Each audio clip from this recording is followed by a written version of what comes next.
Blog Talk Radio.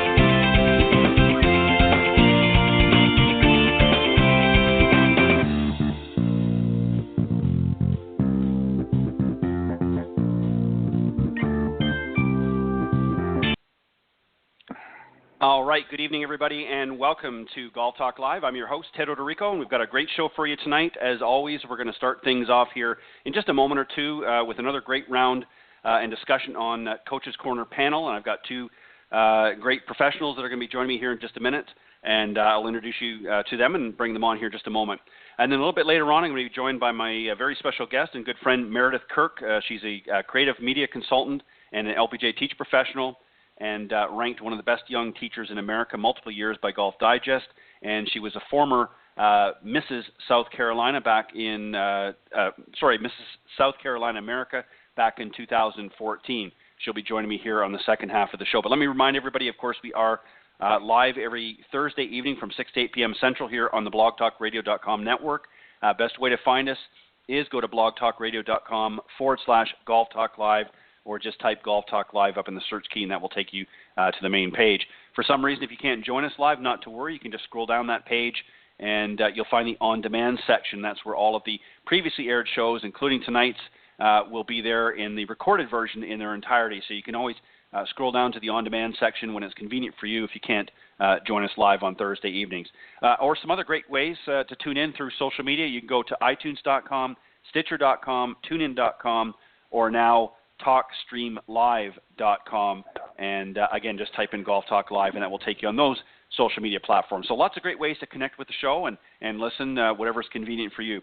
You're also welcome to call in and speak with either myself or any of the guests during the live broadcast on Thursday, and the number to call is area code 646-716-4667.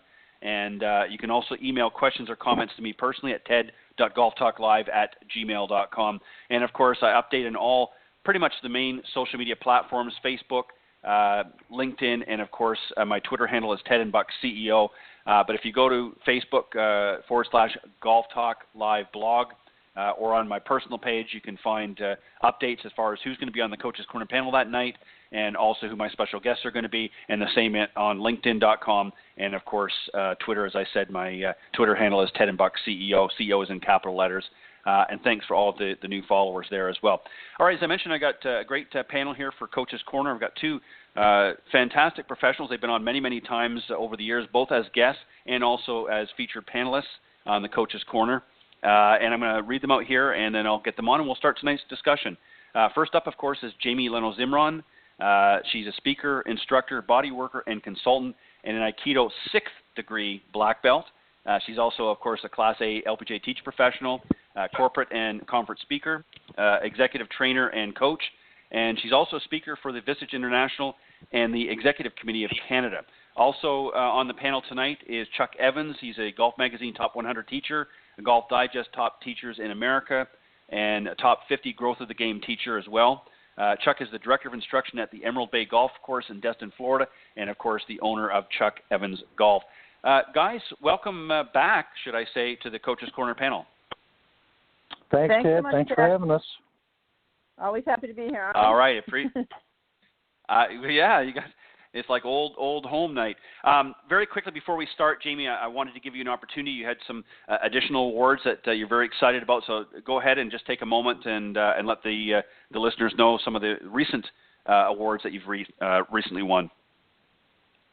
Well, I was just sharing with you that I recently was awarded the Lifetime Achievement Award from the Pacific Association of Women Martial Artists, which was really very nice. And in 2016, our National Women's Martial Arts Federation awarded me the Award of Excellence. So it's just been, nice to get those that acknowledgement. I was just sharing that with you. And It's kind of a validation for me, I would say, of both my work in martial arts, but also even more dear to my heart is extending those principles of Aikido, the martial art I practice, known as the martial art of peace, but extending those kind of black belt self-mastery principles into golf, into leadership, into everything that we do. So just really I'm excited for the sake of that as well as for myself. So, yeah, thanks. Appreciate it. You're very welcome. Well, congratulations, and we're excited for you as well. And we're going to start tonight's discussion. I actually covered a lot of this last week, but there's a reason why I wanted to do it again this week with you guys. We're going to talk about some different things.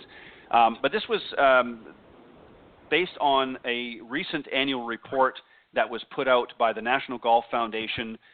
They issued their 2018 Golf Industry Report, and of course they reach out to not only golf courses but to members in the teaching side as well, but basically to get statistics on different areas of golf, particularly participation, some of the different breakdowns now. So the first one I want to start with, and I did this last week, but I want to get your take on it, guys. And Jamie, I'm going to go ladies first this time and start with you. And it really talks about the golfers and their ability or not ability to break 100. And it's very interesting. I'm going to read out some very quick stats, and then I want to get your thoughts and opinions, and then Chuck, you as well. So it talks about how many golfers can break 100. And in the game of golf, around 5% of players are able to break 80 consistently. Around 20% break between 80 and 90. And 25% can break 100 consistently. So basically what that says, based on the numbers, that 50% of golfers do not have the ability to break 100 consistently. Now, this report, by the way, just even though it was introduced out in 2018, was compiled from stats in 2017. So, Jamie, I want to ask you this. That's kind of an alarming number, that 50% of all of the golfers, despite all the technology and everything that's out there and available now, are still struggling to break 100. What's some of the feedback that you've had from students that you're working with as to why they're struggling, do you think? Well, I think these are really important statistics that we need to know, and they are kind of alarming in a sense, but they're useful. What I see in golfers and hear from my students is, a number of things. Golf's just kind of a hard game, right? It's a kind of a funny setup with this long club and the way we swing a club, and it's one-sided, and the ball is so tiny, and it's, and we just have so many thoughts going on at once, and so many emotions, and so many body parts, and there's so many situations on the golf course, different kinds of lives, different situation. Every hole is different. So if that goes into it, it takes a lot of time to practice and to play. People don't necessarily have the time it takes or often the resources. Golf's not cheap. It tends to be pretty expensive, even though there are some ways that people can afford to play. But I mean, even if a cheap round is $20 or $30, that's not that cheap, especially if you're trying to pay that much enough times in order to actually, improve and play better. So, there are a lot of factors that go into it. One of the things that I think that this says is that it's important for most golfers, I think, not to play par as professional par.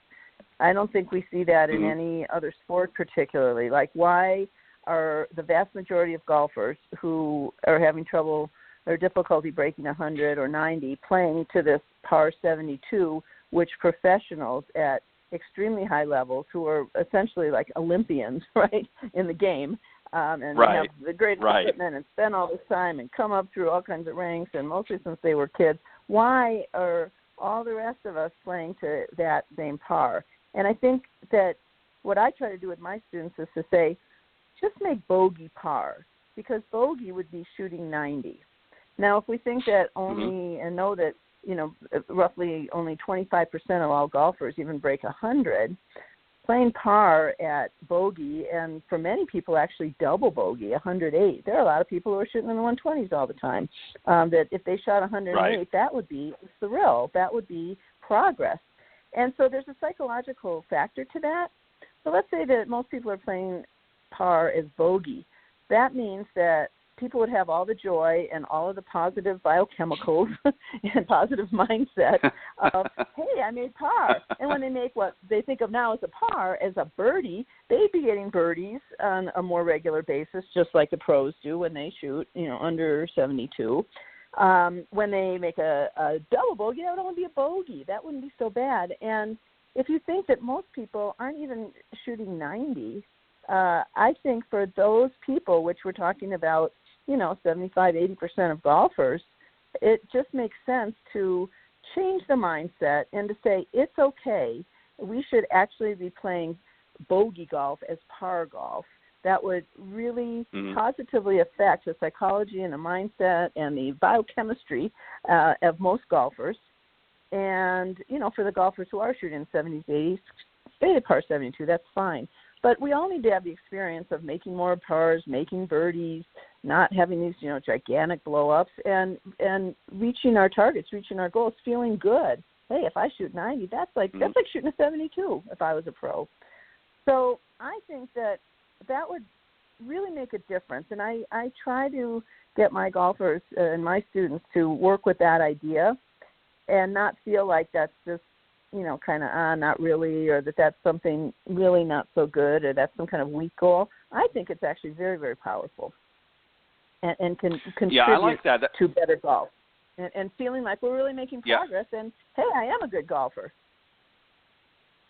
Yeah, I think that's some great points. Well said, Jamie. Chuck, Jamie brings up a very interesting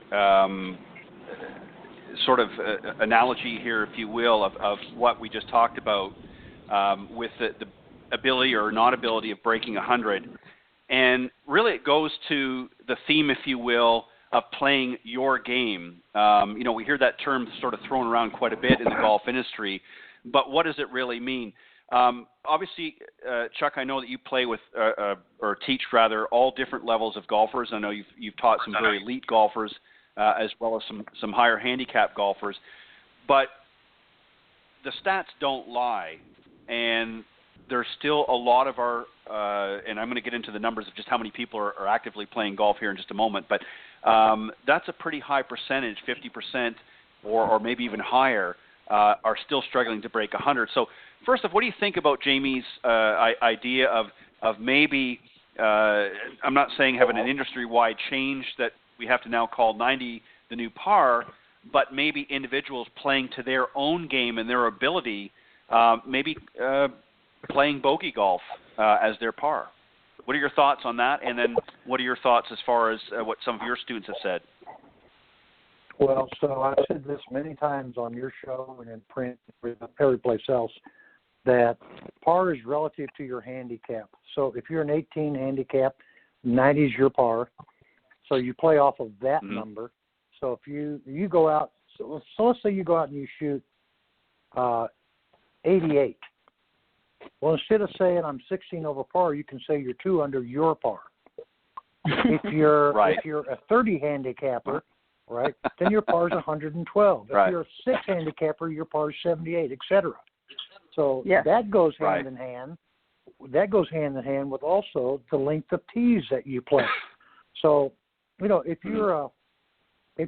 you're a 20 handicap, zero business playing all the way back.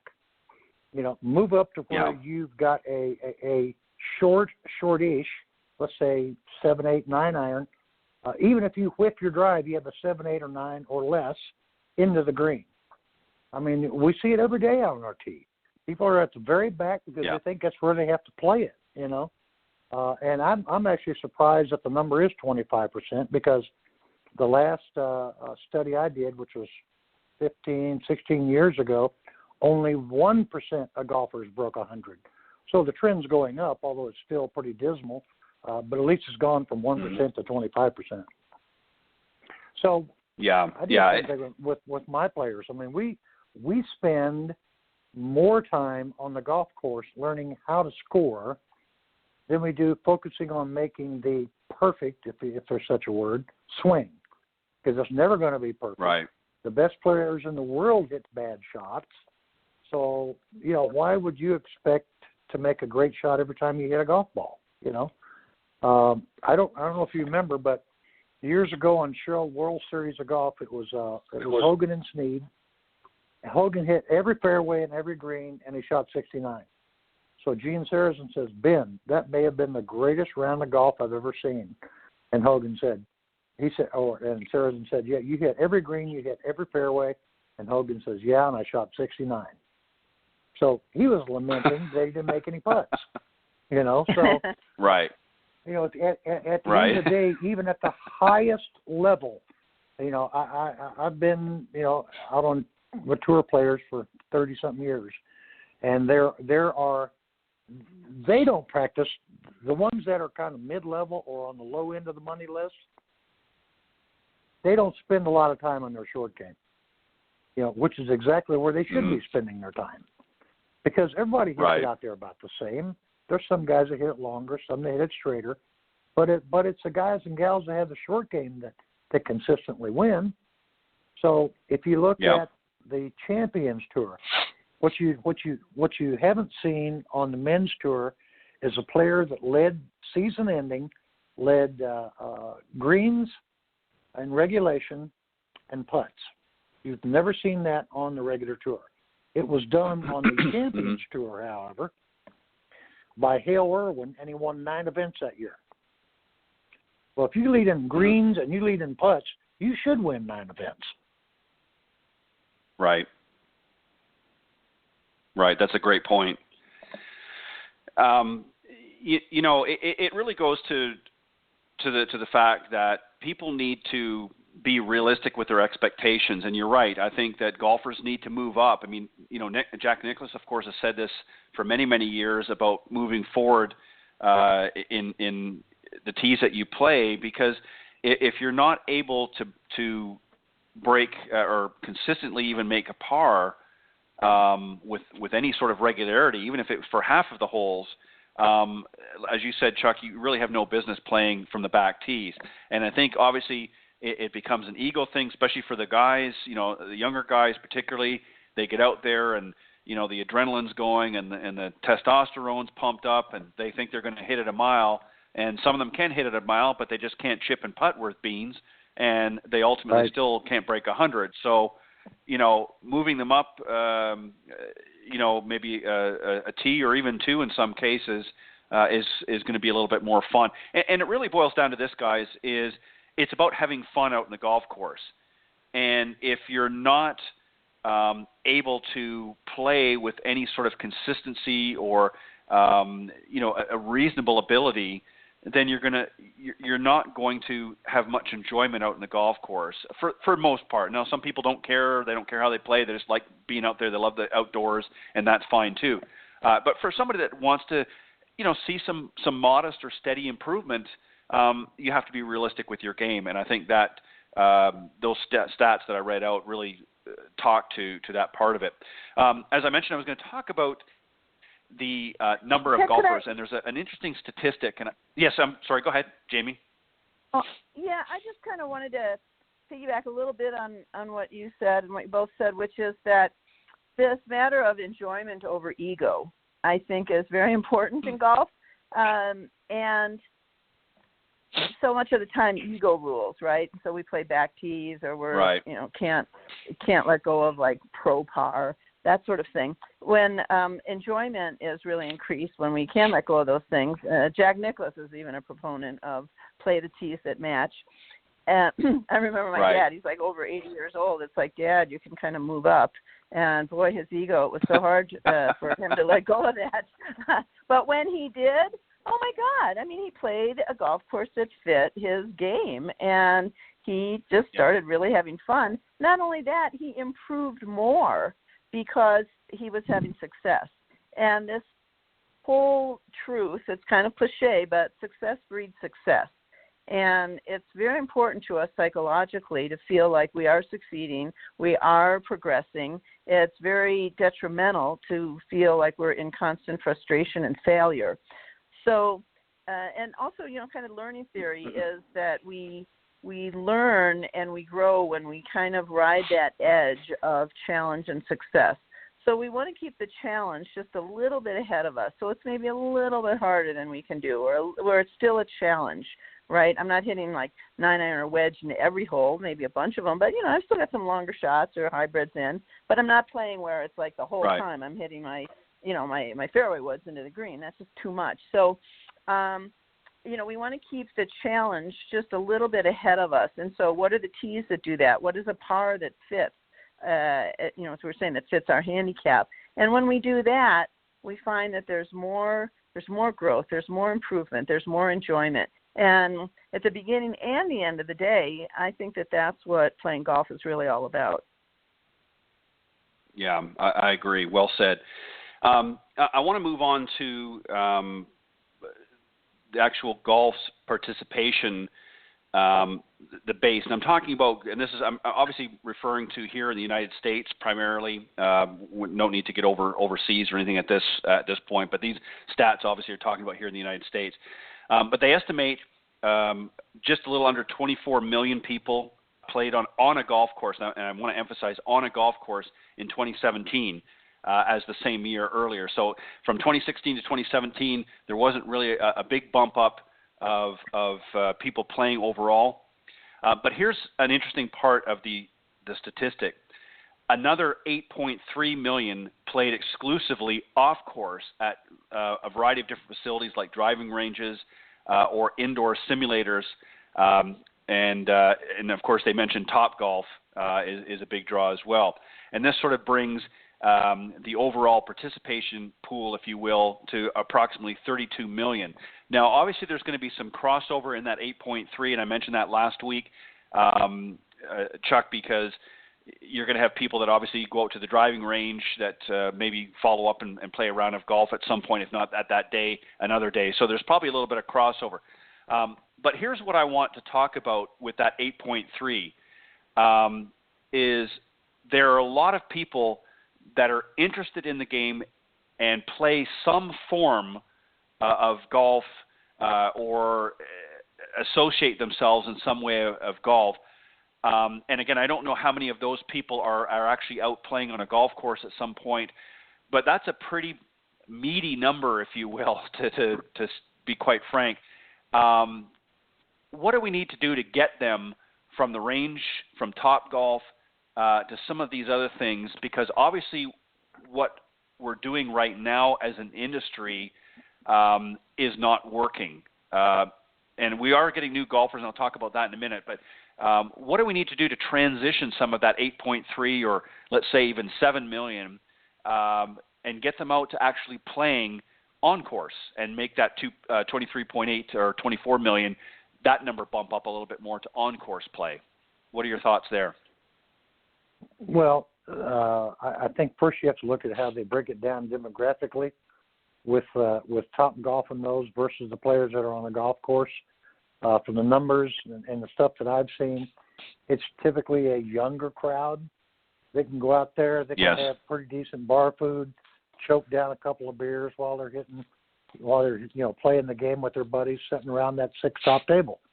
That's not something you can do on the golf course.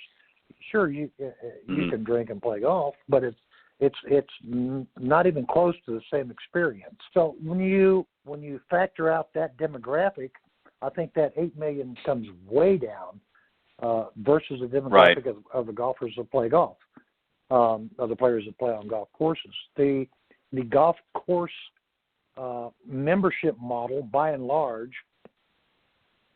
is kind of prehistoric as well. It used to be it was for the super wealthy. It was discriminatory. I mean, it was a bad model. I guess it was good for that time, but it's not good for today. The same demographic is the people that have the expendable income that can do whatever they please. That age group is around 57 years old and up. So if you're trying to get more golfers to your facility, you have to somehow attract these younger golfers and these millennials. Well, you're not going to do it with the old model, just like we're talking about. You have to come up with a different model. So what is that model? I don't think anybody knows, because if they had, they would have already come up with it. They keep trying Right. different things, you know. They keep doing the PGA Junior Leagues. They keep doing the Grow the Game perspectives. They do all that stuff, and it doesn't seem to be influencing the game much at all. So I think, right. And again, you know, if you're going to get the younger people, you have to appeal to the younger people. That means you have to change what you're doing with stuff on the golf course. I mean, just 5 years ago or so, people started bringing their speakers and attaching it to their cart so they could play their music. Well, that's unheard of 20 years ago, you know. Yeah. And it can be irritating to some players. I know I can get irritated at it, unless it's a song I really like. You know, then I'm, you know, right. Then it kind of eases my mind. But you know, you need to look at the brands that you're carrying, the colors in your pro shop. I mean, it's you know, what is going to appeal to this younger person. But again, if you put all your hedge your bets on there, then you alienate your older members. You know, so it's got to be a blend that will bring some of the new blood in. And I know that we've done this in the past at a couple of clubs we were at. We called them young professionals. And if they were under 40 years old, they got this great break. You know, and they joined for a monthly fee. And the monthly fee was quite affordable based on you can come out and play whenever you want. So what you paid for a monthly fee was typically what you'd pay maybe for 2 rounds of golf in Scottsdale in peak season. So for less than that, you could join this club. If you're 40 years and younger, you'd be able to play as much as you want, which included your cart, your range balls, and everything. But I think, you know, maybe you open up the music on the range. I mean, everybody seems to have fun at Top Golf. If you've ever gone, it's an experience, you know. Right. But the other thing that Top Golf does is I was talking to the general manager of one in Austin, Texas, and he said every single Top Golf sells more liquor than anywhere else in the county they're located. He said, let me give you an example. Yeah, I can believe it. Yeah, he said Saturday night we had martini night. Okay, it was Saturday night, and it was in March in Austin, Texas.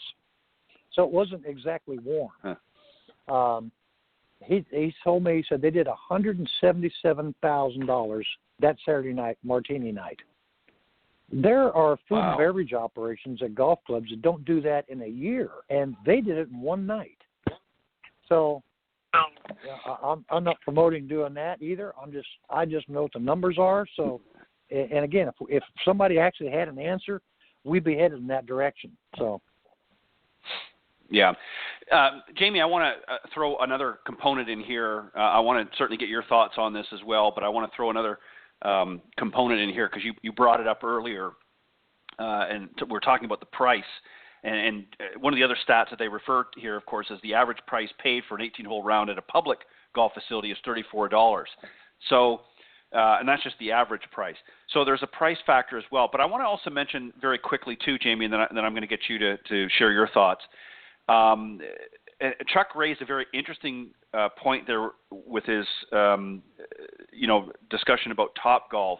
One of the panelists last week mentioned this as well, and we've talked about it a little bit before, and that is that golf needs to maybe change and start focusing not just on the golf all the time, but also on the entertainment value, because as you talked about, Chuck, the sort of business model for golf was always the golf club membership sort of model, if you will, for a long time, and that's changing. The demographics of our younger golfers is changing. That's not what they're interested in. They may be at some point, but that's not what they're interested in today, and they're looking for other more interesting things to do. So, and Topgolf, has just sort of hit the button. But Jamie, what are your thoughts? Let's talk about the price point, but also what are your thoughts as well about that? Getting into that newer niche, if you will, of younger golfers. What do we need to do in your thoughts? Well, clearly Topgolf has hit on a very winning combo, right? Which is the entertainment and people are there with their friends, they're drinking, they're eating, they're having a good time. They're able to score even with, say, not having golf ability necessarily, or you can hit a bad shot and it still bounces in and gets points and, all that kind of good stuff. Right. Right. So in terms of the relationship with Topgolf, I think that, this whole notion of making golf more fun, making it more kind of a social experience, which it is for people. I mean, when you go out and play with your girlfriends, your boyfriends, and, maybe you're having a beer or something, and people are having fun. But I think that, for example, more scramble opportunities, playing golf like that, having events that are like that. At casinos, they have like blackjack tournaments, right? You can go and play a tournament in the afternoon. Right. I mean, you could go and play a scramble, and that way you're having that kind of interaction, that fun with your friends. You don't necessarily have the pressure of your own score.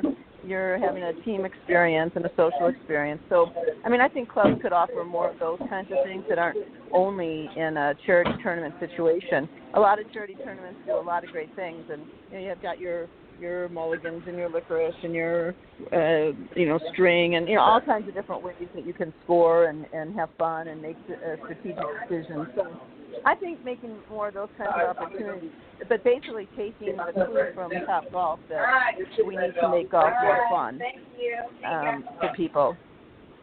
And right. And then so that's part of it, but. I also think that, looking at the kind of time and dollar investment that goes on for people is very important, and how we can make golf, more time friendly, which a lot of places are looking at, 6-hole courses or, whatever. But just making golf kind of more time manageable and more affordable. I think using the opportunities of those 8.3 million people who are playing golf, say at simulators or at Topgolf or on driving ranges, and increasing the learning opportunities. So, partnering with those places, and to make learning opportunities and clinics and all that sort of thing, make those things themselves more fun, make them even more directly applicable to fitness and to life skills, to teaching some of the business ins and outs of golf, so that people are equipped to play golf well for business. And this is something very important for millennials and the younger generation, is to increase their business golf capabilities. So I think it's, looking into those areas that are really relevant and finding ways, and we're certainly looking at that, I know, in the LPGA teaching division, I'm sure in the PGA as well, of how we can make our golf instruction more relevant, more fun, more accessible, and I think also to partner with places that aren't necessarily golf courses, and then to also make those partnerships stronger between, say, Topgolf and golf courses, so that, let's say you're a member of Topgolf, and you can go and play with your friends here at this golf course for X amount of dollars or whatever. But we really need to be, I think, current, and I think. As sort of golfers who, we have such a purist streak in us, right? It's hard to want to even change one rule about golf, or to think that, oh my God, we couldn't play 18 holes, or that par could not be 72. I mean, we're very purist about it, and I wouldn't want to dumb down golf. I wouldn't want to take away the whole purist factor from it, and there are certainly, a lot of golfers who are going to keep playing the game as it's been played. But I think we also need to make golf relevant and affordable and fitting the times that we're in, so that we can involve more players. And you never know how many are going to also transition into more of the purist category as well. Right. And that's some great points as well, Jamie. Thank you. I think the other thing, too, is, and I've talked to some younger folks who have expressed to me one of the things that kind of bothers them a little bit is obviously with each generation there's always a difference. People dress differently, people look differently, and I think what's happened is, as you just pointed out, Jamie, that sort of the golf purists don't want to change. And one of the things that I hear a lot of the younger kids say, in effect, is, well, they don't want to go out and spend $100 on golf shoes and have to be restricted in wearing certain clothing if in order to be accepted on the golf course. They want to be a little bit more free wheeling, if you will. And I mean, I've had some people that want to go out on the golf course in flip-flops, and I mean, I wouldn't do it, but and I know that might sound a little bit extreme, but so I think there has to be certainly, as you said, Jamie, we're not trying to dumb down golf, but at the same token, I think that golf has to be willing to make some changes and be more accepting of other forms or other ideas on the golf course. And I think one of the ways to do that is instead of coming out with the latest and greatest resort golf course all the time, maybe we need to start building more public facilities that are more affordable, that don't take the high investments that they once did, so that everybody can have access and keep those costs down. And I think that communities, I mean, I can remember growing up, I didn't play for many years. I didn't have the access to a members club until some years later. So I grew up on a public course. And I think kids today, they go out there and they see some of these resort courses, and they look at the price tag that comes with it and the restrictions, and it's a turnoff. It becomes, in their mind, an elitist sport. It's not for me. So this is why they're gravitating to something like Topgolf, because their generation, thinks differently than perhaps I do or somebody else does. So we have to be flexible, I think, and I think that's the challenge that the industry is trying to face right now. I want to go to another question here. Can I just mention go ahead, one more thing, Ted? Yeah. So you certainly can. There was a report that came out earlier in the year. The last 2 years, golf course closings, 60% of the closings were golf courses that were priced at $40 and under. 60% of the closings. So if you look at, let's go back to Topgolf for a minute. They don't make their money selling balls. They make their money on the food, the beverage, the entertainment stuff. And I'll give you this one quick example. There's a public course in El Segundo, California, right? So Topgolf, there's two people bidding on this. Topgolf's original bid was to pay them $625,000 a year. Well, that one drug on for 5 years. Topgolf's newest pitch is that, and there's a company called Drive Shack that's also trying to get in. Both companies, Topgolf, as their suggestion is they're going to invest $40 million in privately funded capital, and they're going to pay the city $38 million in rent over the next 20 years. Okay, well, that's more than $1 million in rent a year. All right, but they're going to invest $40 million. Now, this is at a golf course, so they're going to have a golf course and they're going to have Topgolf. And there are other facilities that are doing that as well. So again, it's not the ball sales, the $20 membership. It's not the per hour fee golf, the Topgolf charges. It's all the food and beverage stuff they sell. So somehow that's got to be incorporated. I know at a couple of previous clubs, the cart is always out on the golf course with the beer and the sandwiches and all that stuff. So you get your driving range busy enough as the first key, and then the second key is you have a bev cart right there at the driving range. Okay, they're going to stay and they're going to hit balls longer. If they stay and hit balls longer, then they're going to buy more booze, more sandwiches, whatever the case may be. So I just wanted to throw that in and go on to the next question. So. And then you have the other problem: you can't get them to leave at the end of the night. But that's for another conversation. Right. But no, you're exactly right. And just to sort of prove your point a little bit, one of the other stats that we talked about last week was the fact that the golf course supply has actually declined by 1.5%.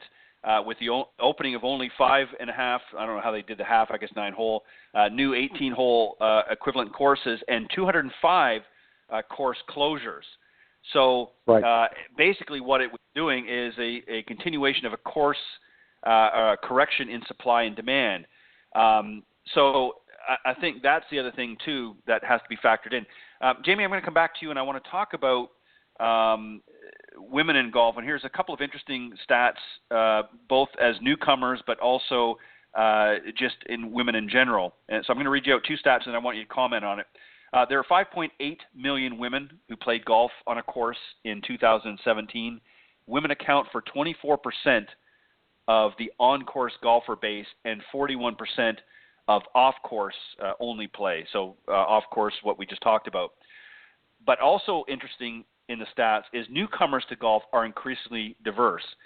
35% are female, 26% are non-Caucasian, and 70% are under the age of 35. So we've got two areas here. We've got quite an increase. 35% of new golfers, newcomers to the sport, are female. And again, 26% of newcomers are non-Caucasian, so you've got a mixture of different races. But also 70% of those newcomers are under 35. So those stats do kind of support, Jamie, the fact that the younger generation is interested in playing golf, that they want to come out, they want to play there, but for some reason, traditional golf is not hooking them. They're coming out and they're going to other areas like we just talked about. So what do you think of those stats there, both positive and negative? What do you think? I think that they're very, very important information for the golf industry. And for me, I find that they're encouraging, meaning that golf is in fact broadening out from kind of being the gentleman-only sport, the white gentleman-only sport, shall we say. Right. And, I mean, if you take a business perspective, you go, where's a market, say, that we can grow? And clearly, moving beyond just Caucasian golfers, moving beyond only men, and appealing to the younger generation. These are market areas, if you will, where we can grow the game. This is kind of interesting. Back in, I think, 2000, when I was doing some research for some of my KI golf materials, I found an article in the Wall Street Journal, and the title of it was "Golf: The Unboom in Golf." The unboom in golf. Golf is booming, except that it isn't. And this was in 2000. It was kind of the height of Tiger Mania.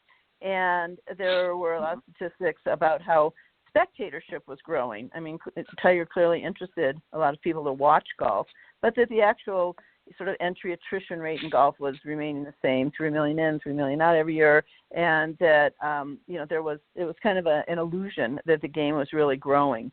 And so the research that you're citing and the statistics that you're citing and the trend for more women to be golfing, for more minorities to be golfing, we know that the golf is expanding globally, so that there are a lot of other nationalities and countries that are playing golf and that are showing up on tours, and which is just so fantastic. We know that our junior programs are huge and that they're really successful. The LPGA's USGA LPGA Girls Golf Program has been expanding and expanding. I was part of starting a LPGA Girls Golf Program in Encinitas, California, over 15 years ago. And it's still going. And at that time, there were just shy of 200 girls golf sites. We've more than doubled, even tripled that. And the goal of having, I think we're getting up to like 100,000 girls are playing and participating in these golf programs where they're learning to golf, they're playing golf, they're getting prepared to play on high school golf teams, they're on college golf teams. There are golf scholarships out there that aren't even being used, if you can believe it. So, there's so much opportunity, and kids and parents are realizing that the quality of junior golf is just, it's crazy. When I think about when I was a junior golfer, and my brother and a couple friends, boys friends, played, and there were two other girls who played, right? And we didn't have any real golf, junior programs to speak of. I mean, that was some decades ago. Today there are golf camps and golf programs, and there's co-ed ones, and there's girls only, and It's fantastic, and there are just like legions of kids with incredible golf swings on them, and who are really getting a great golf education as well as an education in the character building aspects of golf, in the educational opportunities, the competitive opportunities. Some want to prepare for tour golf. Obviously, the vast majority aren't going to make it to there, but having a good, solid golf game is an incredible advantage in the business world. And younger people are realizing that, whether they're still kids growing up or they're in their 20s and their 30s and they're getting out there in the business world. They're going, wow, playing golf and having a good golf game is a business skill these days. So the fact that those demographics are growing, I think it makes a ton of business sense. I think it's exciting, and I think it's also a reflection of where I can at least say from the TNCP, the Teaching and Club Division in the LPGA, and I think too in the PGA, we've really been putting focus, and we're having success. We're interested in people. We are creating capable golfers. We are creating more and more opportunities that are making the game appealing and relevant and fun and affordable. Yeah, and that's what's an interesting point there. And it makes all the sense in the world.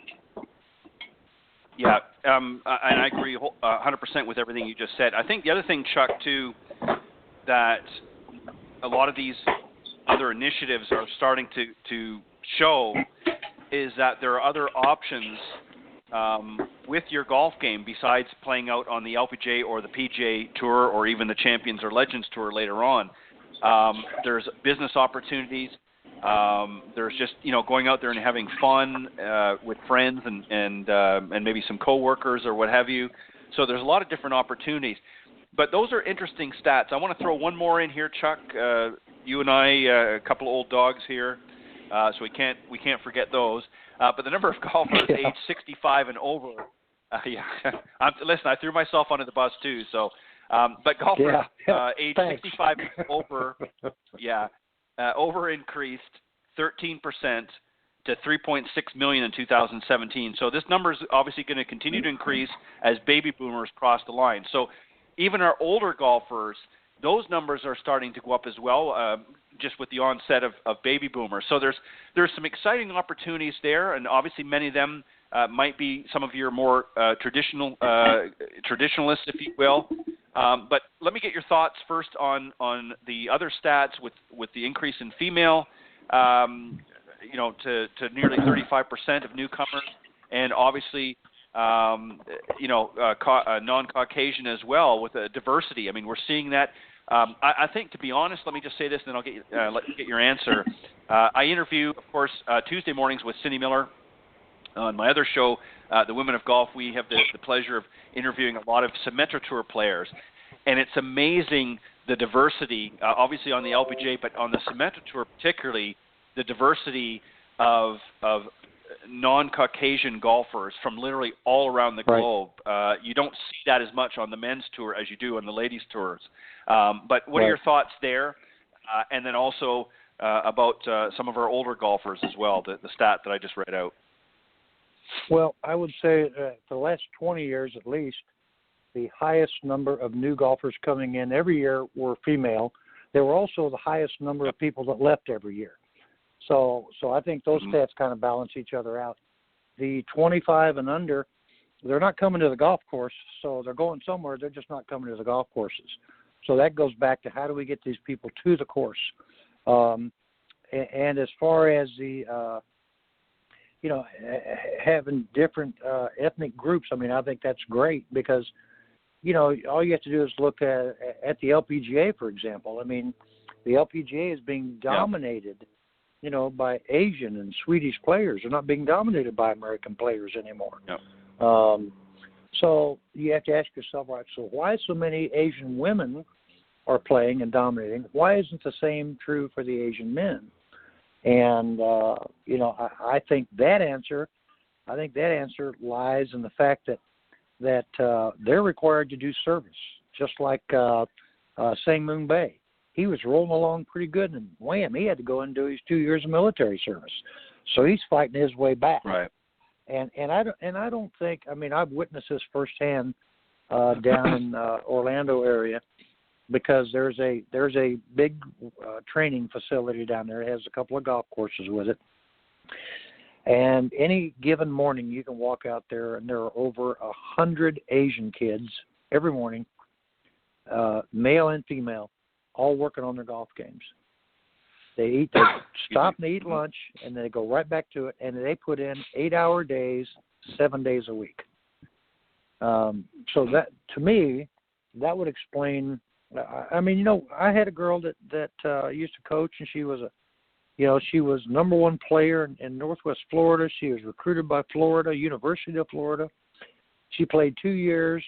She found out, oh, this is a guy. I like guys. So she quit playing golf. Yeah. But I like the diversity. I like everything about it. And I get people all the time that say, I played golf when I was in my younger days, but then life, work, family got in the way, so I'm going to start over again. So I can see why the players, they're starting to retire. Now you're getting some older players. So yeah. But again, that average, they say it's 65 years and up. There's a lot of studies and statistics out there that would say that it generally starts around 57. That's your demographic market. If you want to reach the market from a business standpoint, that's a market you go after. Plus, you go after the juniors. And yes. When I say go after, I don't mean that you're going out and hounding them. I mean that's your programs. And any instructor worth their salt knows that it's much better to do group programs and clinics than it is to do one-offs. Yes. And what we always did with our juniors after they were with us a couple of years, they would mentor the younger players coming into their process. So we kind of gave them a role of responsibility. I said, okay, so you came in, your game's growing, you're growing as a person. Now it's your responsibility to keep growing this game. And how we would like for you to do it is you start mentoring these young kids. And that worked great for us, Yeah, I want to add something. Go ahead. It's just like the other day. So I've got a senior that's he's playing his senior year of college golf, right? And I've had him since he was 8 years old. I said, do you remember when I told you when you were 8 years old, what are the 4 things? He said, faith, family, school, and golf. And I go, you're correct. I go, so what happens once you graduate? He goes, well, it's golf. I go, yeah, it's moved up to 3rd now. It's not number 1. It's number 3, okay? Right, so, right. and again, people's expectations of what they think they should shoot. Somebody say, well, how far should I hit my 7-iron? 150, 160? I go, I don't know. That depends on several factors. When Corey Pavin was playing a regular tour, his 8-iron was 138 yards, and I can recall at least half a dozen times when he holed that 8-iron from the fairway with that number. So he might hit it 138. Wow. John Daly might hit it 200 yards. So again, there is the macho factor, Yeah, and that goes back to what I said earlier about playing your own game. I want to mention something really quickly, and then we got to wrap it up. You talk about a lot of the Asian players and that down in Orlando and Sweden as well. I had an interesting discussion the other day, actually, from a recent winner on the Symetra Tour who talked about something that you don't hear of a lot, but she was part of the Sweden's national golf team, as many of her other counterparts that play out on the Symetra Tour. And what was really interesting about it is that organizers from that national golf team come over here to the U.S. and follow their players. They actually come out to events. They support them. And I think this is why they have actually, and I've talked to a number of people about this, Sweden particularly has a very strong golf presence globally. Obviously, it's not quite as big as the United States, but if you go through the stats from 2018 and even 2017 and look at the number of Swedish golfers that have won events, you will see a pattern, and everyone will tell you the same thing. They play, obviously they play their own game just as we all should, but they have a great support and network system back home that sometimes travel. Now, they're obviously not there every game or every round or every tournament, but they do come over several times a year and follow a lot of these young players around and support them in a variety of different ways. And then they get that support, of course, when they go back home. So there's a lot to say for that, and I think you're seeing that coming out of the Asian belt as well. You're seeing that sort of support and initiatives being taken with their juniors, particularly, but also with the women as well. You're seeing that on tour as well. I mean, they're dominating on not just the LPGA, but on the Symetra Tour as well. And obviously, right. As you pointed out, Chuck, you're not seeing that obviously in the men's as well. Well, guys, I want to thank you for having a great discussion tonight. It was very interesting and hopefully very informative for the audience listening out there as well. I'm going to give you guys just a minute or two very quickly to let the folks know if they want to reach out to either of you. Jamie, I'm going to let you go first, and then Chuck. Sure. Thank you, Ted, and thank you both. It's really been fun to talk about and to bring these statistics alive. What do they say and what do they mean? So thank you, Ted. Really interesting. People can reach me at www.kiaigolf, KIAI-golf.com. They can call me at 760-492-4653, which is 760-492-GOLF, or email me, Jamie, Jamie, at kiaigolf.com, KIAI-golf.com. I am really enjoying doing seminars and, all kinds of fitness stuff.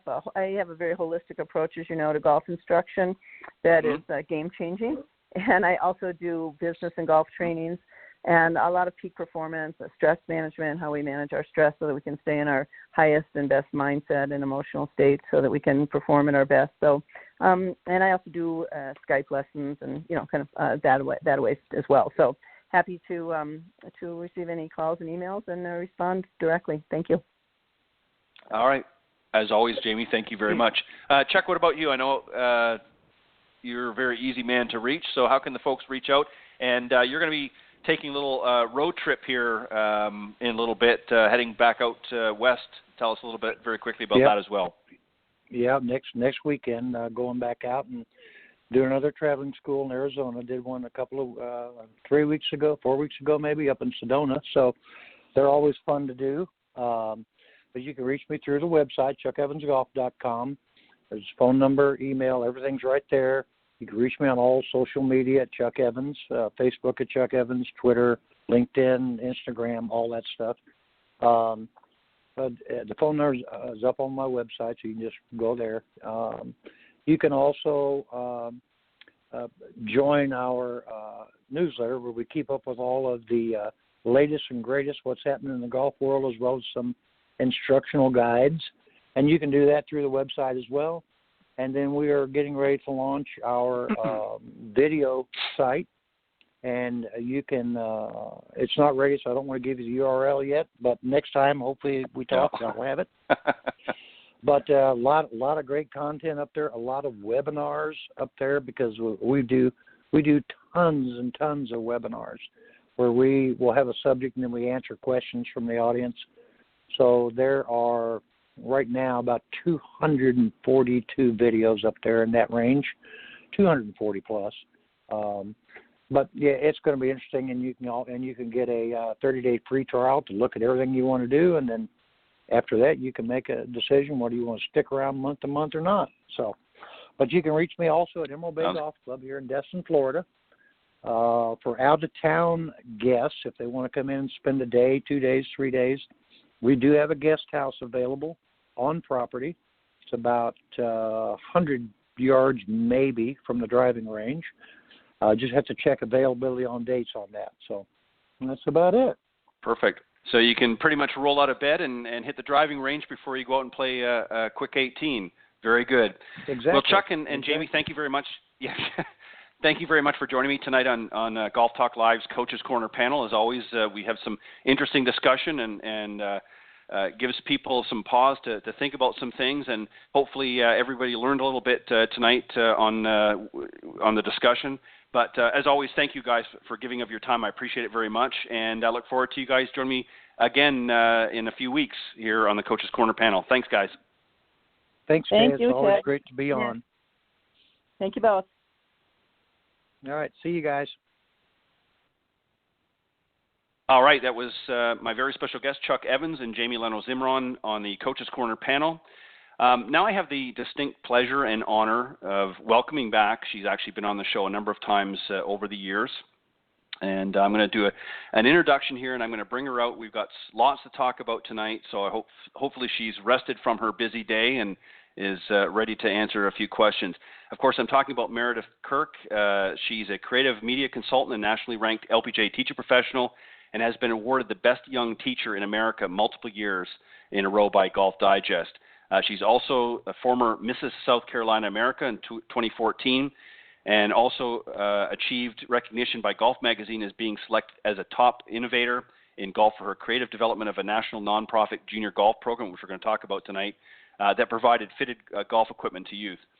Meredith has also been featured in Sports Illustrated, Golf.com as the most beautiful woman in golf and has appeared on national radio, cable, and television programs, including, of course, the Golf Channel.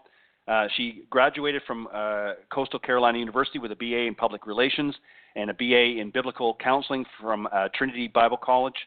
She also obtained her master's degree in Christian Studies from Luther Rice Seminary in Atlanta, Georgia.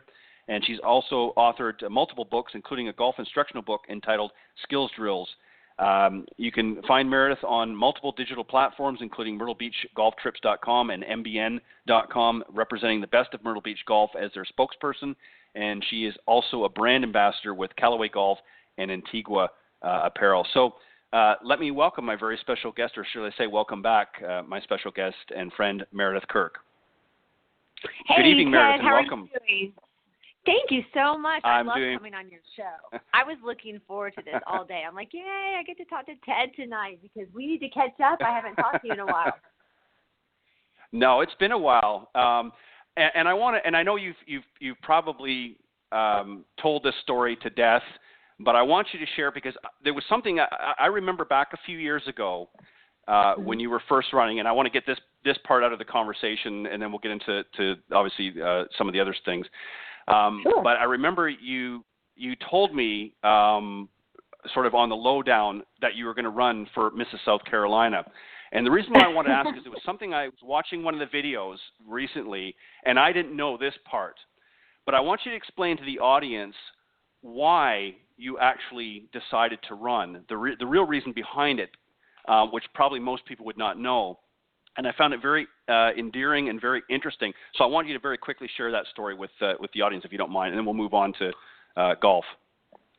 Yeah, and what's interesting is you were one of the only few people I told. I remember that because yes. I was playing around with that idea. But the reason why I entered the Mrs. South Carolina pageant was because I had this idea about growing the game of golf with the youth. I was coordinator for South Carolina at the time for PGA Junior League Golf. They were really in their grassroots at that time. I think the PGA just got on board that year that I started coordinating different teams and stuff. And there was a lot of families that struggled to get fitted golf equipment for their kids because, as you know, that's expensive. I mean, fitted golf equipment, It costs money, several hundreds of dollars at a minimum. And so I was running around the grandstand area here in Myrtle Beach, just from our north end to the south end, trying to collect golf clubs, trying to get the correct golf clubs into the kids' hands. Of course, I did not want to give them, clubs that were cut down, too stiff. And so I did some running around. I didn't mind doing that. But it bothered me because I thought, some of these kids had some great potential. But if they don't have the right golf clubs, they're going to get frustrated. And they're not going to want to play because what kid wants to play when they're having poor shots? And it's not, it's not always the swinger. Sometimes it is the equipment. And, as an instructor, that's our job. We need to determine, is it the equipment or is it the swinger? Is it both? Sometimes it's everything combined. But with these kids, I had this idea of starting a nonprofit organization where kids can get fitted golf equipment at no cost. And so this idea came to me, and I thought, you know what? If I were to enter the Mrs. South Carolina pageant and win, it would get media attention for the program. I could tell you that it was weird, this desire I had on my heart, because I thought, I have never been in a pageant. I'm not a pageant girl. I did not know how to apply makeup properly. I did not know how to walk in 6-inch heels, and I certainly didn't know how to pose in a bikini and a two-piece and do the right turns and everything. But when you're passionate about something and you know in your heart that you're called to it, you will do the footwork. You will do everything that it takes to do the best that you could do. And the funny thing is, I never thought I was going to win that weekend. I think I told you that. Like, I went, and the women that I was competing with, they were, not only were they just drop dead gorgeous, these women, but they were beautiful inside and out.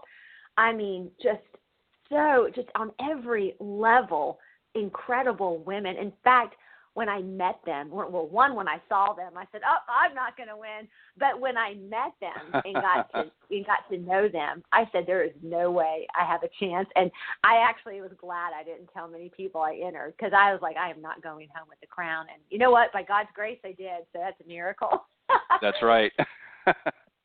Well, and what's interesting about it, too, and I said I watched the video off your website about that, and I remember you telling me, we actually were talking on the phone. This was, I think you had already been on once as a guest before, and I think there was something that, I forget now what it was we were talking about, and you sort of let it slip out, and you said, well, make sure you don't tell anybody, and of course I didn't. But what was interesting about, and the reason why I'm pointing this out was, and please correct me if I'm wrong, but it was literally about, 6 weeks before the contest when you decided to enter. So it's not like you had been practicing or doing whatever to enter in this thing, months and months. It was literally only a few weeks before the contest for Mrs. South Carolina, and you won. Yeah, it was probably about 6 to 8 weeks, and all I can tell you is I was binging on YouTube videos on makeup and how to walk in heels. And we have hardwood floors in our house, and all my husband would hear was click, click, click, click. It was just me walking in heels all the time. I wore them when I cooked dinner. And, I mean, it is a technique. When you have heels that are 6 inches, you don't walk on the heel, you walk on the toe.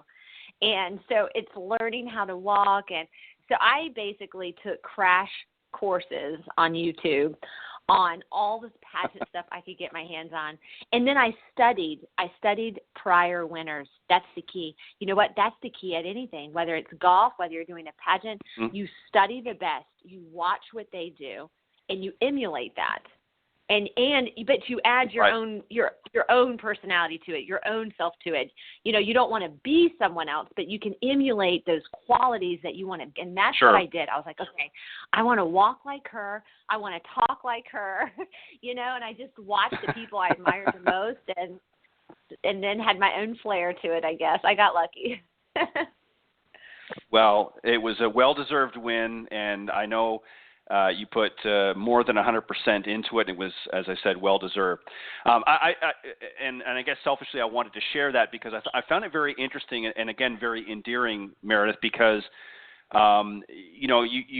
this is not something, I mean, if anybody's ever entered something like that, I mean, you're literally putting yourself out there, and it's not an easy thing to do, but what was very sweet about it was that you did it not for your own, hey, look at me and building yourself up. This was really for something that you were passionate about over here, and you creatively found a way to say, hey, I can get attention for what really is close to my heart.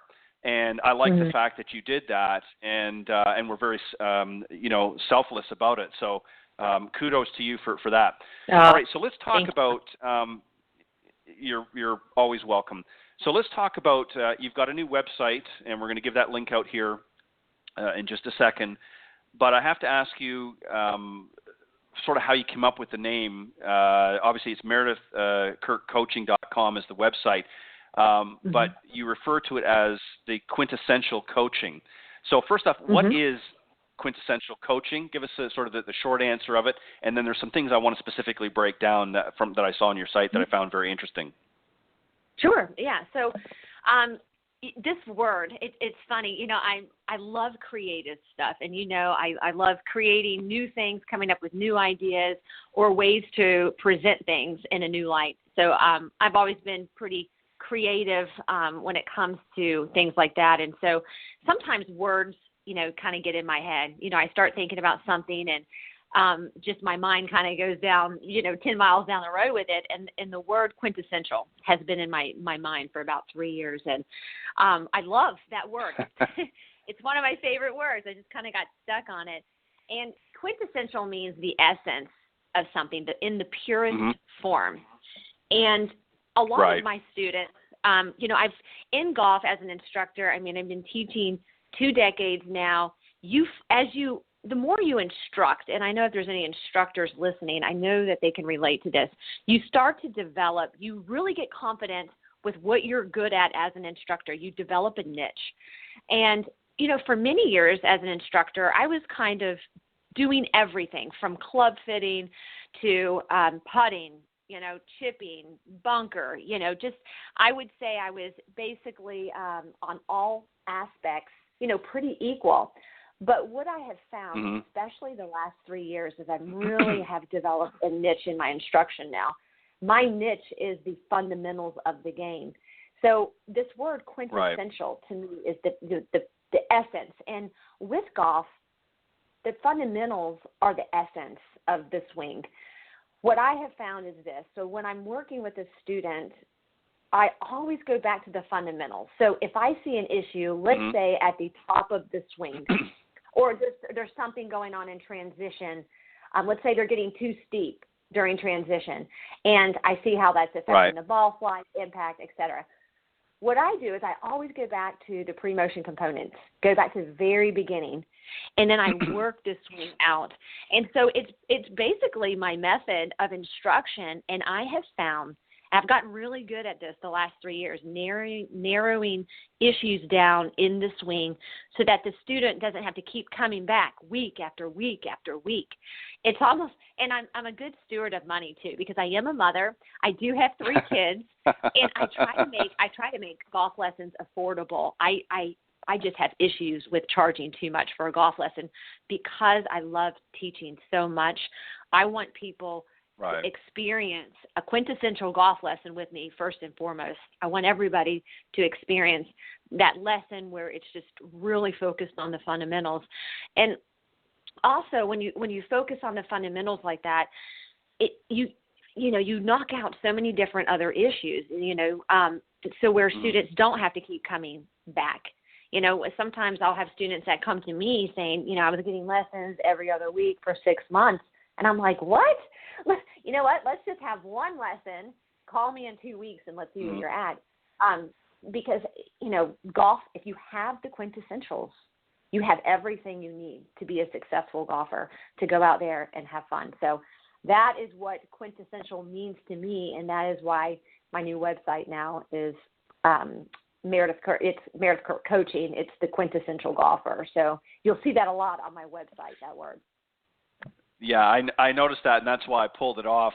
And I like the fact that you've explained, that you really have sort of found your niche, because and you kind of get into your own groove as a coach and teacher professional. When you're first sort of getting into the industry, you're kind of all over the place as a coach or teacher, and you're not really sure what's going to work and what's not going to work. And as you said, you sort of gain experience, and some focus, might focus on the short game, some focus on other areas of the game. But you never can go wrong. I mean, some of the best golfers in the world, Jack Nicklaus comes to mind, always focused on the fundamentals of the game. I mean, that's what he came out of, when the Golden Bear came out from, for the spring thaw, he wasn't, working necessarily on anything specific other than the fundamentals. And that's what he worked on to get ready for a new season. Now, of course, golf now goes pretty much all year round. But, and you've sort of, in a great way, led up to this, and I want to ask you about some things. And again, I know people can go and see on your website and that, but I want to talk about a few specific things.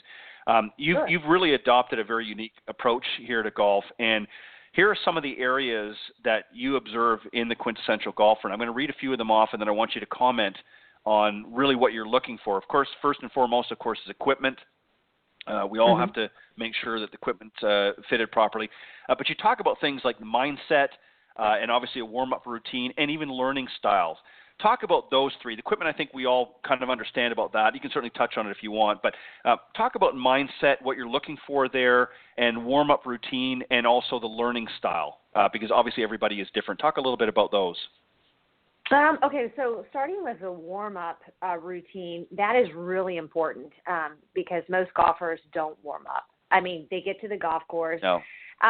Sometimes, they'll hit a few balls and they'll go straight to that full swing. Sometimes they'll go straight to driver when they get to the course, and you really don't want to do that. First and foremost, you always want to prevent injury. It doesn't matter the age. Right. Whether you're a youth, you're a high school, college, or you're, retired playing, we always want to prevent injury. So that's always first and foremost as an instructor.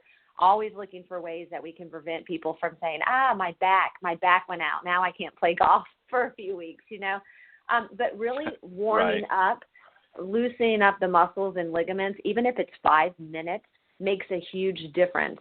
And that actually leads into mindset. Because if you actually get to the course, don't warm up, you get out, it's going to be a rough 3 or 4 holes getting warmed up. I mean, it's going to be that 4th or 5th hole where you're finally saying, okay, I'm kind of getting into my rhythm now. Now I'm feeling like I'm playing golf, And I'm sure you've experienced it. I've experienced it. There's plenty of times I've not warmed up and I've regretted it. I've gotten out there and it's gotten in my mind, I'm guilty too. So preaching to the choir here, but yeah, me too. But when golf is all about, to me, having good routines, trusting in your routines, because when you can trust in your routines, and everything seems to be crumbling, even in your mind. If you're struggling, if everything's just kind of, you're melting and you're out there and you're like, you're having a rough day, you can trust routines.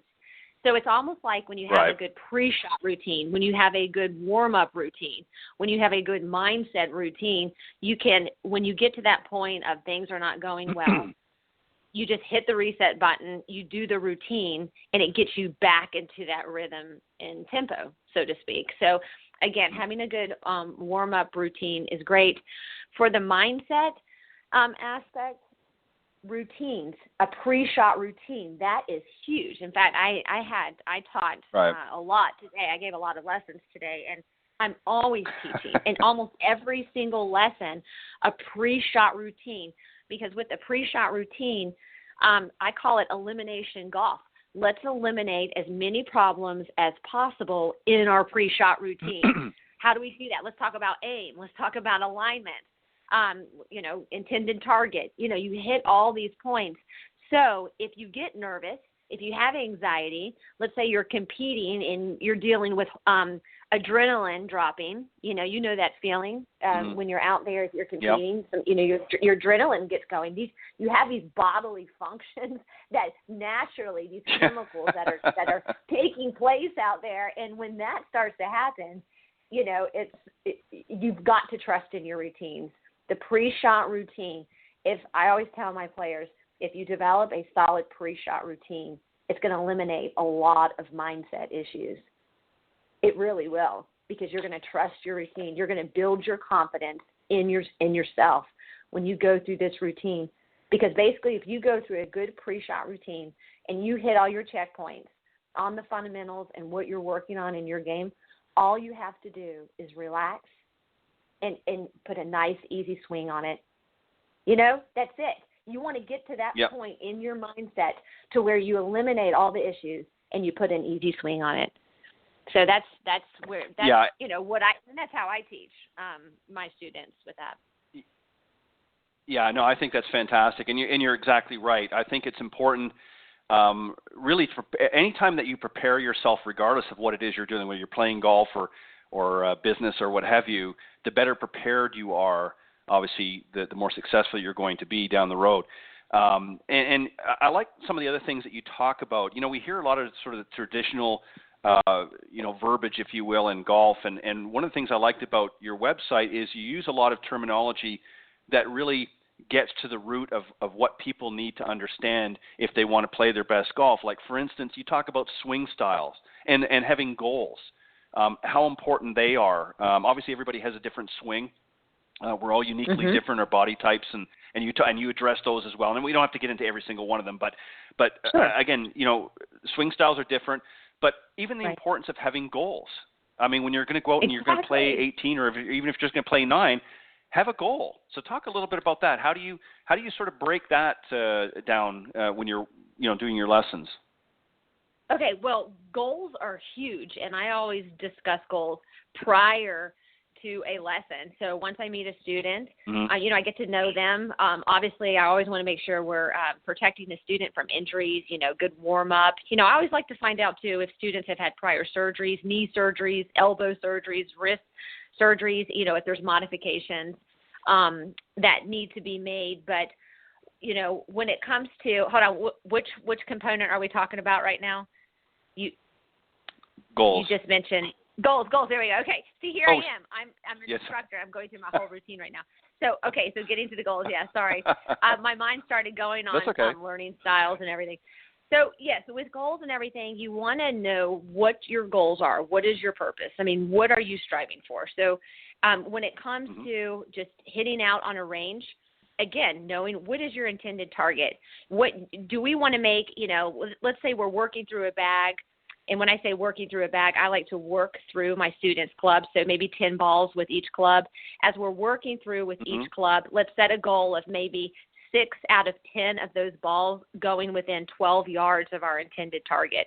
So that's an example of something that I would do on the range with a student. Now, their personal goal on what they want to accomplish with golf, I'll often say, well, what are you shooting right now? What would be your ideal round of golf? What does that look like to you?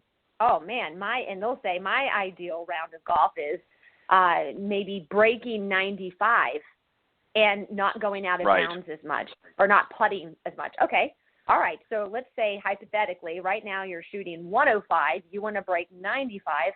How are we going to get from point A to point B? And so it's setting a goal of, so last time you played golf, you had how many putts? Let's reduce your putting by 3 or 4 strokes. Let's make that one goal right there. Let's tighten up your putting a little bit. And let's get you a little bit more consistent where you're not going out of bounds. If your shot is still going, if it's still spraying a little bit, can we tighten the ball dispersion? That's a goal. Let's tighten your ball dispersion so you feel like when you get on the course, you have more control when you're out there. And you feel like on the putting green that, no more than 2 putts per hole. Okay, so that keeping that as a goal. So that's really important because when a golfer starts to make those goals, they're so excited. Of course, my students, I'm so close to all my students. I'm telling you, I truly have the best students. And they're all my friends. They all become my friends. They're texting me, emailing me every day. I'm getting, stories. Oh, I played this course and did this. But it builds their confidence. It builds their confidence, and they get so excited. And when you're having fun, you know this, you play better golf. So the goal is you don't want to set the goals. Yeah, you don't want to set the goals unrealistic. You want to just slowly, it's like how do you eat an elephant? You eat an elephant one bite at a time. I always tell my students that, one bite at a time. So a month from now, and I give them, all of my students, I usually say, so a month from now, let's try to hit this goal. 4 months from now, let's look at that goal, and then a year from now, we can make that goal. I have some students that play competitively and some that are wanting to get on tour and some are wanting to get on the men's senior tour. And I have one I'm working with right now. That's his goal next summer. And we're working toward that and we're getting there. but it's, again, setting realistic goals, not too high. But as long as you're progressing, that's great. As long as you're progressing. And then, listen, sometimes you get to a point where you plateau, where you hit all of your goals and you go through a plateau period. Nothing wrong with that. In fact, to me, that's great. You hit that plateau. You're getting really consistent. You're getting confident. You're getting comfortable. Hey, that's 3 C's. I like that. But those plateaus, though, are great too. But it's the regressing is the most important aspect, I think, of being an instructor, is when you start to see a student regress. What's going on there? Let's find out what's in regression. Yeah, and I think what a lot of that equates to, Meredith, is the fact, and this is what causes a lot of the frustration with so many golfers out there, is they sort of hit that plateau and they don't know where to go from here. And I think ideally what you want is you want to continually challenge yourself as a golfer, and we as instructors want to make sure that our students are being challenged. And that doesn't mean overwhelmed or scared or fearful, but we want to keep them challenged and always, as you said, taking that next step forward and moving forward. And I think one of the ways, as you said very eloquently, is setting realistic goals. And I think the key thing that's hurt the industry, unfortunately, is not allowing people or making people understand that whatever goal they set might be okay for them, but that doesn't mean it's going to be okay for somebody over here. So we have to be unique and we have to be sort of individual in a sense. And I think a lot of times what students do is they say, well, I watched so-and-so on TV the other day, and maybe I watched Tiger Woods, I like to swing like him, or I saw somebody else over here, and they want to emulate exactly, but maybe their body type or their body style or even their swing style isn't conducive for that. So we have to make sure that we keep them in sort of a realistic frame of mind, if you will, for their game, and then help them grow to the best that they can be. And you know what I mean? And that sometimes can be a difficult balancing act, because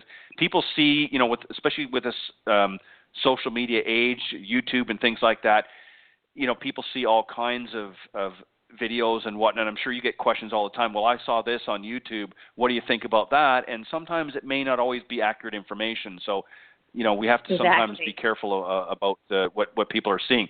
Right. And you never I also found interesting on your. Oh, sorry. I was just going to say, no, go ahead, student Meredith. never learns by comparison. As a teacher, I've learned you never compare someone to someone else, whether it's a tour player or another club member. But I've learned this: nobody learns by comparison. Not even myself. If somebody said to me, "Oh, Meredith, look at so and so, blah, she does this. Why don't you try that?" No, thank you. That's not going to work for me, and it doesn't work for anybody else when it comes to comparing golf swings and this and that, because we truly are unique as golfers. I mean, golf swings to me are like fingerprints. You can't emulate one golf swing exactly the same to somebody else. It's an impossibility. No. There's always going to be these idiosyncrasies within the swing that you just can't pin down. But anyway, comparison, it doesn't work. Right. No, and that's true. And also too, everybody's body rhythm is different. Body types are different. You've got, like, as an example, you've got somebody like a Freddie Couples or an Ernie Els that are a little bit more smooth, sort of, even though they do have, generate high club head speed, it's a very slow and sort of smooth rhythm to their bodies. And then you get somebody like a Nick Price, who's got sort of a more of a jerky type swing. I know I'm dating myself here with some of these players, but you know what I'm talking about. You've got different. You are. But that's awesome. I love it. No, because I grew up with them. I grew up with that crew. So I know. But you know what I'm talking about. You've got different. So somebody that maybe has a more and I say relaxed body rhythm, like an Ernie Els, to try and teach them to hit like a Nick Price or vice versa, it's just not going to work. And I always believe, and I'm sure you do as well, is I want to make sure that when they go out that they're practicing with a purpose at all times. I want to make sure that they've got a specific purpose, and in your case, I know you're using the term goal, so that when they're practicing with those goals in mind, and I think that's extremely important, as you pointed out. I want to move to the quintessential golf wheel. I thought this was and again, we're talking about some of the basics of learning and what we're going to be talking about here, but you've developed the quintessential golf wheel, and on there, of course, you talk about driver, long game, pitching, chipping, putting, the usual, culprits, if you will. And that's just really to give people a foundation of some of the skills that they're going to need to develop in order to go out and play their best golf, correct? Yes, and the level of their importance too. I'm actually not looking. I don't have my computer in front of me right now, but yes, I know. I know what that is on my page, but yeah, it's the level of how much time and energy is going to be going to each of those stages, on that wheel. So one area, exactly. for example, putting, that's going to be a little bit bigger. There's some areas, obviously, bunker, sand play is going to be smaller on the wheel, but it's all part of that the full component of the swing. Yeah, no, it's very well laid out, and I like the way that you incorporate that. I think that this is something else that we have to help people understand is about the importance of different parts of their game. I mean, I don't know how many times, I know you see it all the time. I mean, obviously Myrtle Beach being the golf capital of the world, you see all kinds of people coming out there trying to, battle with their best game on multiple, hundreds and hundreds of golf courses in the Myrtle Beach area. And they get out there in the driving range and they maybe pull one or two clubs out of the bag and that's all they hit, and then they expect to go out there and play, and they don't work on any part of their game. And I know you don't always have time when you're going before a round, but usually it's the driver, especially as a guy, that's the culprit that a lot of guys do. They pull the driver and they want to hit, a dozen or so really good drives, and they might go and pull their putter out and hit a couple of short putts or something like that, and then that's it. They don't work on their bunker play. They don't work on any other parts of their game, and this is something that I imagine, Meredith, that you try to really emphasize with some of your students, correct? Oh, absolutely. Working on all aspects. And I know sometimes that putting can be boring to practice. I'm a pretty high energy person. When I have to practice my putting, I'm like, sometimes I put my headphones in when I'm practicing because I almost need the distraction. I like a lot of noise around me. But it can be a little, redundant and boring. And so people who are more higher energy, more fast paced, struggle with the commitment of that, and I get it. I'm like that. But I always encourage my students, listen, even if it's 10 minutes or even if you're motioning out at home, you're not even at the golf course, getting in the setup, let's say for the sand, getting in that setup, motioning out, that's really powerful. I mean, just keeping that muscle memory going, motioning out, putting at home, you don't necessarily have to hit a ball. Sometimes wiffle balls are great at home in your backyard. I do that actually myself. Sometimes I'll go in the backyard and just motion out, and I'll hit some wiffle balls. That's powerful for me. Looking in a mirror, just making some swings. Right. If you can't get to the course and practice all the time, that is, there is something to that. Okay, so it's not a waste of time motioning out and just keeping that muscle memory flowing when it comes to your setups for chipping or whether you're in the bunker or putting. But it is important to get out there and practice all the aspects of the game. With my students, I will work with them. One, I have them keep track. A lot of them, when they're really struggling with their scores, of where all their shots are at. That way we can kind of see where the issues are at. And then at that point, keep track of what it looks like moving forward, like after lessons, whether it's a reduction in putting strokes or maybe it's getting out of the bunker. Some students have trouble getting out of the bunker. It's, again, learning the proper fundamentals, the setup, motioning out, creating that muscle memory, and then spending at least 10 or 15 minutes practicing that. Even if it's just, again, once a week, forcing yourself to get in a practice bunker for 10 or 15 minutes. But you will see a difference, and you'll build confidence in the bunker. It's all about just building that confidence too. Right. And that's like with anything in life. I mean, you build confidence you know, in whatever job you have, I mean, you get trained in a certain field, and you get out there, and it's through repetition and doing that job day in, day out that you develop skills. And over time, you know, 10, 20 years, whatever, I won't say necessarily become an expert, but you become very competent at whatever it is you're doing. And it's the same thing with golf. I mean, what always frustrates me, and I'm sure anybody that's in the teaching side of golf, is, you know, somebody will come for a lesson, you'll explain and work through some of the components that we're talking about here, and then they'll go away and they won't pick up a golf club for 3.5 weeks, and they've got a corporate event or they've got some tournament coming up that they're really excited about and jazzed up about, and they'll come in for a quick lesson before they've got to go, and I say, okay, well, great, what have you been working on? Well, I did this and I had that and I couldn't really get out to the golf course.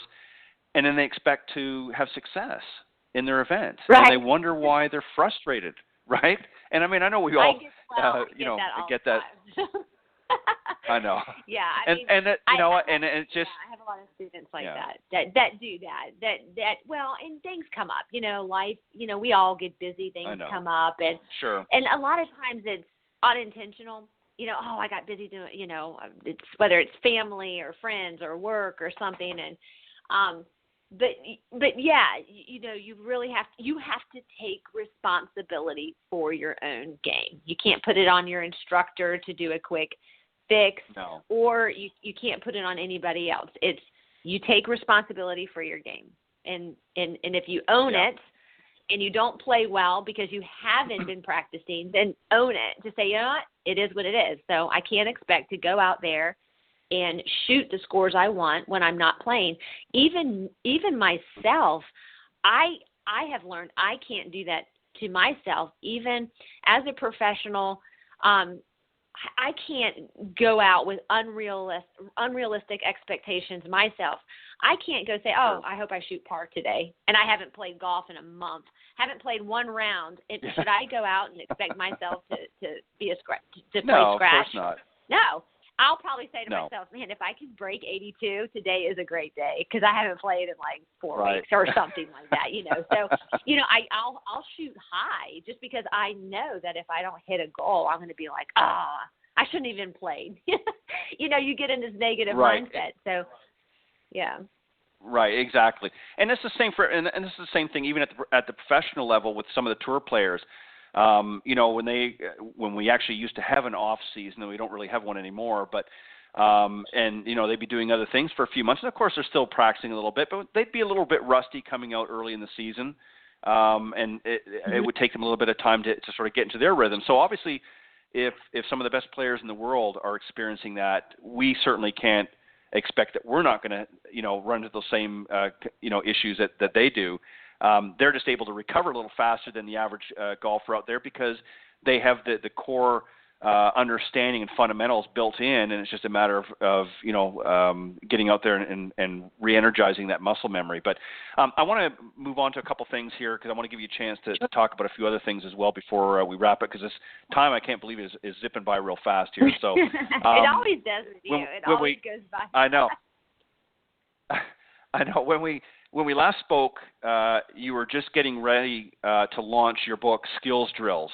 How's it doing? Are you happy with what's been going on so far? And is there going to be a follow-up book? Oh, that's a good question. Skill Drills is doing awesome, and you know, you can actually download that book for free. It's a free book by MyrtleBeachGolfTrips.com. I collaborated with them, and which is great. You can go to the website. It's MyrtleBeachGolfTrips.com, and then it's #skill drills. So, and you can go to my website, MeredithKirkCoaching.com, click on Skill Drills, and you can see the actual place you can go and download it for free in a PDF. However, a lot of students are purchasing the book in the spiral bound, which I offer in full color. Oh, wow. Because one of my students was like, you need to get this in an actual book to where I can lay it down on the driving range and then flip the page while I'm working on drills. And so anyway, I had a couple students that actually got it spiral bound themselves. They printed it off on the PDF, and then they went and got it spiral bound. And they're like, you really should offer this to people. It really is great. Throw it in your golf bag. And so I did that. So I have that in spiral bound on the website. I offer that, or you can just pull it up on your mobile device and use it when you're out practicing your game. So, yeah, Skill Drills is going great.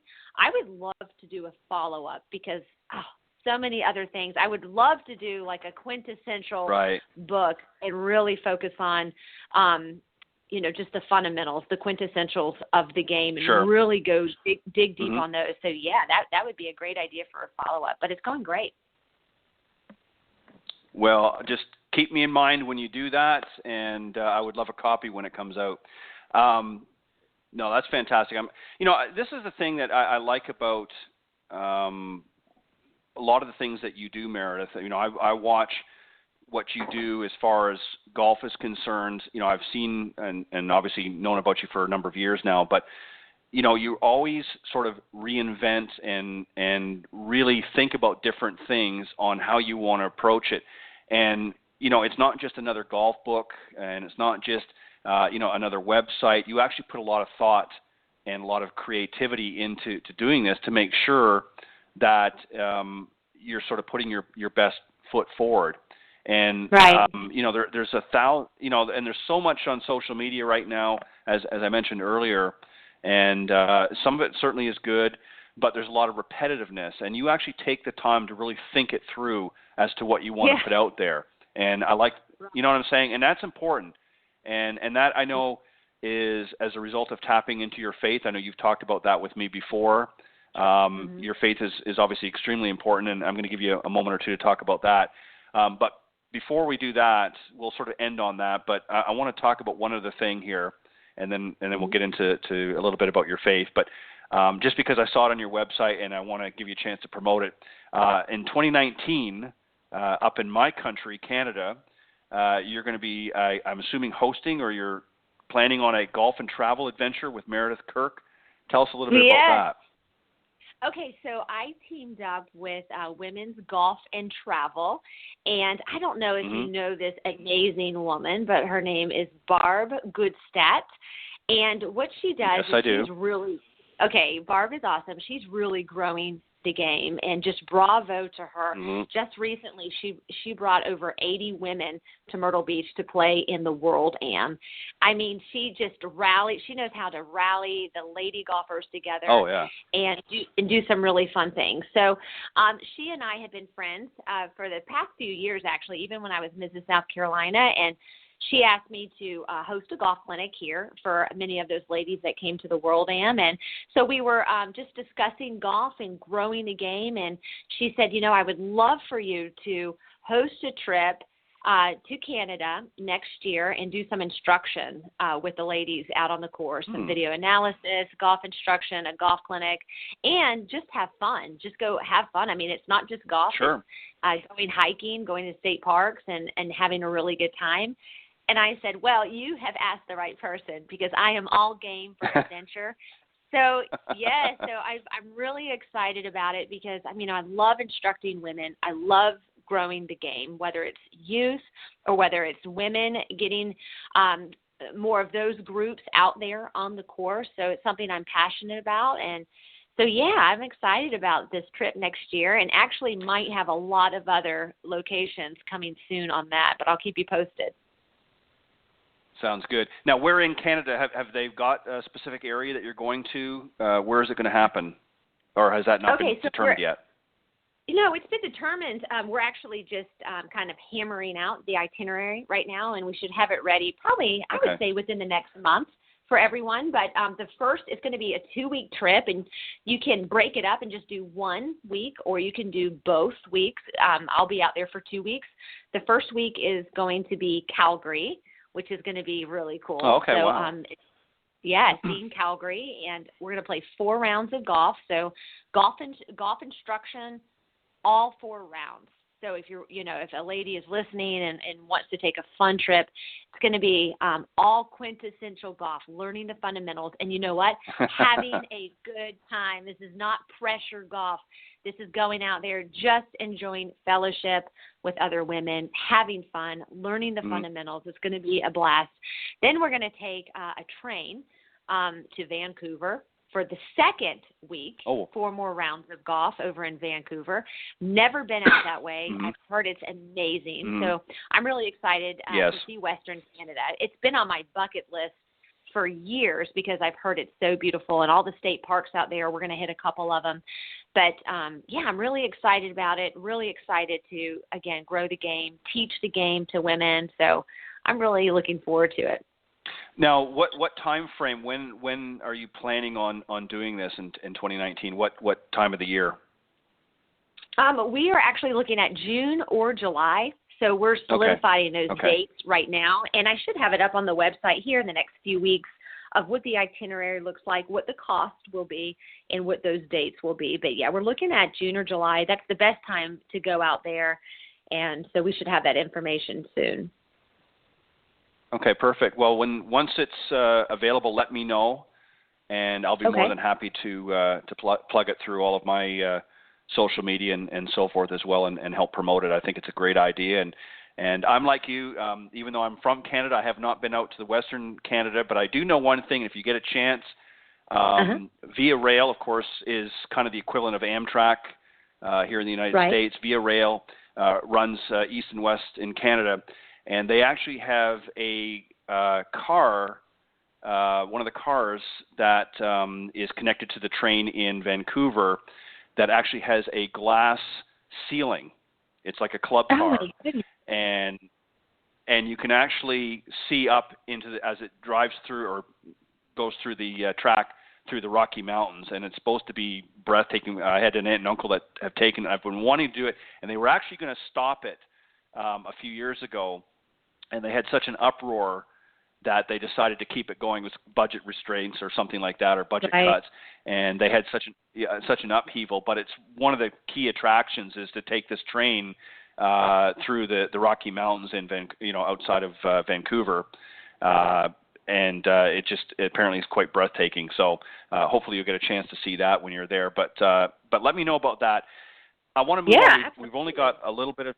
Yeah, let me know when it happens, and I'll be more than happy to help you promote that. And yes, I know Barbara very, very well. She's definitely a great ambassador for growing the game.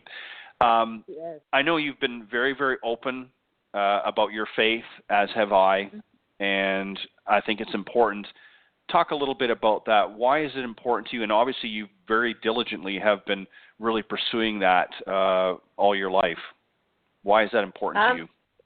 Oh, well, because it's my eternal life. It's not just life here on earth. It's my life after my life here on earth is over. So, this life that we have here on earth, even if we have a very long life, if we're blessed with a long life, let's say hypothetically 90, 95 years, it's just a breath.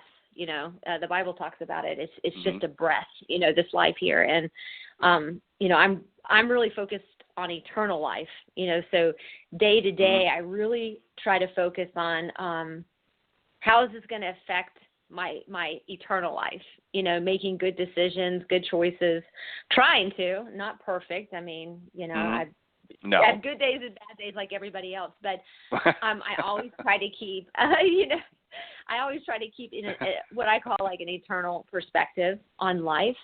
And that really helps me stay focused. It helps me make better decisions. It helps me know what my purpose is here on earth. Every one of us, you, me, everyone listening, we are here for a reason. We are alive and we're breathing right now because God has us here for a purpose. And that purpose is not just to live an abundant life, which that's what Jesus gave us, an abundant life here on earth. Yes, life can be hard too. We're going to have bad times too. We all go through bad times, but life is about relationships, connecting with people, loving people, serving other people. But it's also about finding what our gifts and talents are. The Bible is very clear that the Lord gives all of us gifts and talents, and how are we going to use those? And I've always been very passionate about wanting to use all of my gifts and talents 100-fold, I want to be a good steward of what God gives me. Mm-hmm. And so if he gives me a gift for teaching golf, well, then I want to give 110%. And there is gratification in that personally, knowing at the end of the day, did I give my best today? Yes, because there's peace in that. You can sleep well at night knowing that you gave your best. But for me, it's knowing that one day I am going to stand before God. I am going to give an account of my life. And I want him to say to me, well done and faithful servant. That's what I want to hear. Right. And so it's just really important to me. But, I've shared a lot of my past with you. I've had a couple near-death experiences, some strange health issues happen to me where I almost left this world. And when you're on the cusp like that of life, it changes your perspective. It makes you really focus on what's most important. And, God's really blessed me. I have an amazing husband. I have 3 amazing sons, and I love my vocation, what I do with golf. Absolutely love it. But first and foremost, it's what does God want me to do? And that's what I think about a lot, when I make choices, even in my career. There's a lot of ways I could have gone, especially after Mrs. South Carolina. I had a lot of opportunities that I was very quiet about, that I didn't share with other people, but opportunities that would potentially compromise my faith, compromise my belief system, compromise who I am as a person. So there's a lot of things I turned down that, in a world's eyes, the world might say, man, that would have been great. You could have made money. You could have gotten famous. Yeah. And no, it's okay. I'm at peace with where I'm at because I know that I'm in God's will. And there is a perfect peace in life when you're doing what God is calling you to do. Like I said, I sleep really good at night, and I'm really at peace in my soul with what I'm doing. And again, first and foremost, I ask myself what are the long-term effects of any decision I make? How does it affect my relationship with Christ, first and foremost? And then how does it affect my relationship with my husband, my children, my friends, and going right down the line. So the older I get, the more passionate I am about my faith, the more confident I am about my faith and what I believe. And it feels really good. I just graduated from seminary, too, a couple months ago. So that was pretty exciting for me. Yeah, so I have a master's in Christian studies now, and I did that on the side. Nobody really knew I was doing that. I'm good at keeping secrets, Ted. Yes, you are. I noticed that you are. Yeah. So, but it was just a journey, and it was really cool. So. Well, that's fantastic, and I couldn't agree with you more with what you just said. It's even, obviously it's about finding what your gifts and talents are and using them to the fullest. And it's a shame, really, when you see so many people as they get on later in life and they look back and realize that they did have talents and they did have gifts, but they neglected to use them because they didn't really reach out and ask, God for that help. They just said, well, no, I'm going to just sort of muddle through life. And, I feel the same way. I believe that I have certain gifts and talents, and the show is one of them. And, I had very, very short story I'm going to share, and then I'll move on because the show's not about me. But, when I first started this program, I remember when I was reaching out to different people and said, hey, here's what I'm doing. And I remember somebody reached out through social media and said, hey, anytime you want some controversy or this, that, and the other, I can really stir it up. And I thought to myself, no, if I'm going to invite people on as my guests, I don't want to, have a bunch of gotcha questions or put them on the spot or embarrass them because they're not going to come back. And that's not the purpose of the show. And obviously the idea behind their intent was to really have a juicy, content. And I said, well, first off, it's a golf show, so I don't know how juicy you can get in golf, but that's not the purpose of the show. And and I'm not saying this to throw my arms behind my back and pat myself, but I get by sticking the course, by sticking the course that I chose. this is why people, obviously I do still reach out to people such as yourself and that because I know everybody's busy, but I get a lot of people reaching out to me wanting to come on the show because they've listened to it, they understand the premise of what it's about, and they want to be a part of it. That's, preceding your segment tonight, I had a Coach's Corner panel, and that gets filled up every single year 2 weeks after I send out the notice about it for the entire year. That hour segment is filled up every single year since I've started that 5 years ago. This is my 6th season for Golf Talk Live. So obviously, I had something that people wanted to hear. So, I believe that I'm exercising my, God-given talent as well. So kudos to you for doing that, because I know it's not always easy, especially in this environment, in this climate that sometimes we're dealing with in today's society, to be open about that. So kudos to you, and I'm very proud of you for doing that. And you also volunteer as a chaplain, I see, in a lot of your local communities. So I do that. So you're no one actually knows that, but yeah, I go to nursing homes and spend time with some older folks. I'm telling you what, that's where all the wisdom's at. I have learned more. That's right. I'll go to nursing homes and just spend time with them, and sometimes I'll do a Bible study, or I'll pray with them, or really just communicating. And I have, oh man, it's been great. It's just a pure joy for me to just get away from my own world, my work world, my family world, and I go into somebody else's world that I don't even know. And I have met some of the most beautiful people, most interesting lives. And it's so funny. I go and I help people and minister to people where they're at, and they end up ministering to me. I'm the one leaving saying, wow, they just helped me so much. I so needed that. So my volunteer chaplain is, I'm learning it's not really about me helping them anymore. No.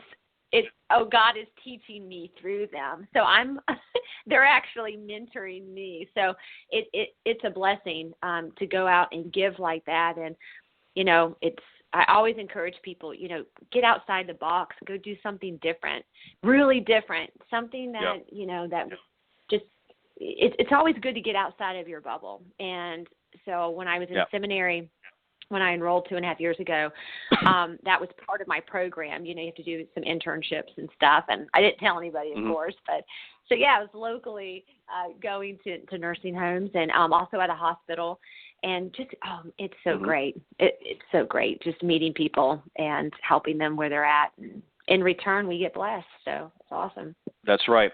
And you know what? Whether it's on the golf course or in life, the only way that you grow is by learning from others and helping one another, and you obviously have that sewn up very well.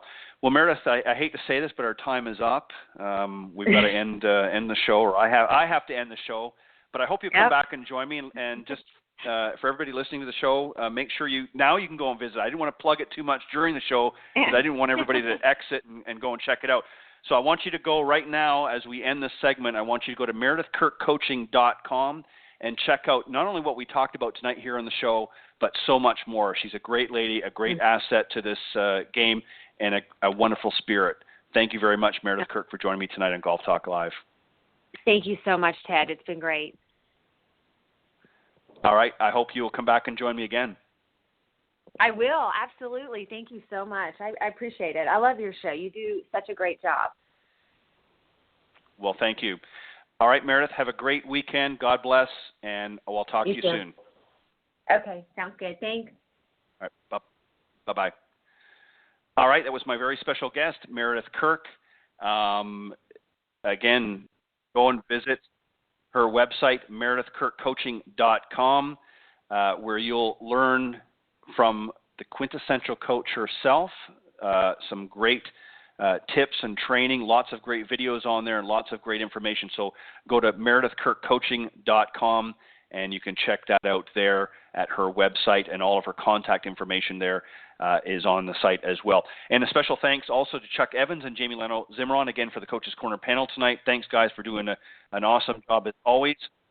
And on that note, I want to thank all of you, my faithful listeners from all around the world, for faithfully tuning in each and every week here on the show. Don't forget to join me Tuesday, where I will be with my good friend and co-host, LPGA professional Cindy Miller, on the Women of Golf show here on the blogtalkradio.com network. We'll be on here Tuesday from 9 to 10 a.m. Eastern, and then come right back again next Thursday for another great round of Coach's Corner and another insightful guest on Golf Talk Live. God bless everybody, and have a great weekend. Bye-bye.